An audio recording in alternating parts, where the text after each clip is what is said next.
Highlighting the sensuality of real-life ice skating in the hearts of many, even mine. I love you so much, Victor. Yuri on Ice took us to an ice rink rarely depicted before. So let's go to that rink once again and underline that sensation with some things you may have not known.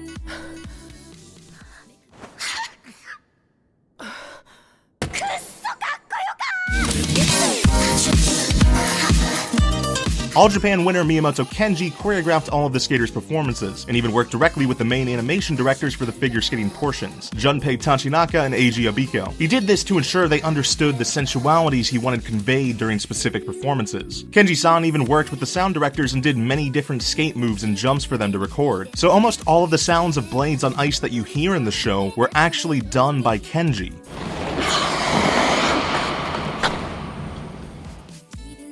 Director Saya Yamamoto had the idea for Yuri on Ice as far back as the Vancouver Olympics in 2010, but she was unable to garner any producer's interest. That is until the 2014 Sochi Olympics. Yuzuru Hanyu took Japan's first gold medal in the men's competition, and Mao Asada skated a legendary free program. And for the first time, a skater from Japan finished first in men's figure skating thanks to Yuzuru Hanyu.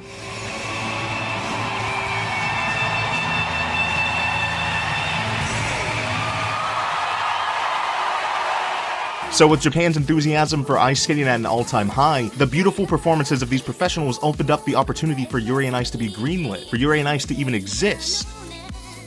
Professionals that Yamamoto and the writer Kubo Mutaru adore, which has led to a few of Yuri on Ice's characters being inspired by real-life skaters, such as Gwang Hong-ji and Bayoung Jin, Fishit Chalanant and Michael Christian Martinez. And a Kubo sensei confirmed one, despite how apparent it is by just glimpsing at photos. Russian Yuri was based off of Yulia Lipnitskaya.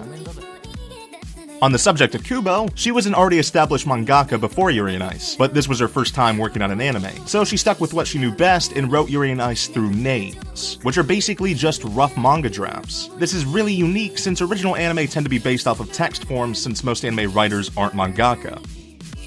Kubo and Yamamoto only ended up working together due to an offhanded tweet that Kubo sensei just happened to tweet out. After wrapping up her manga for Weekly Shonen Magazine again, no, that's the name, she posted on Twitter, "I have not come up with any plans for another manga." And Yamamoto happened to cross it and went, "Now's our chance to snag her." And she did. So she reached out to Kubo, and 2 years ago in August 2014, Yamamoto shared her ideas with Kubo, which led to the now beloved Yuri on Ice. So I guess that means Twitter is actually more useful than just debating best boy.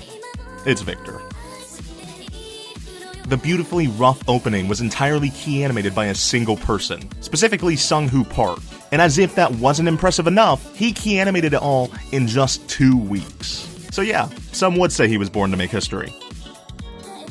While we're on animation, the episode 10 ED sequence was actually animated by Kubo sensei herself, made pretty apparent by the thicker outlines that match her more manga-oriented style. Even though there wasn't any movement, this was her debut as a key animation artist. Shikatsu, who designed for professional skaters, did the performance costumes for Yuri on Ice. Yamamoto closely worked with them to make every skater's costume project a certain feeling to the audience.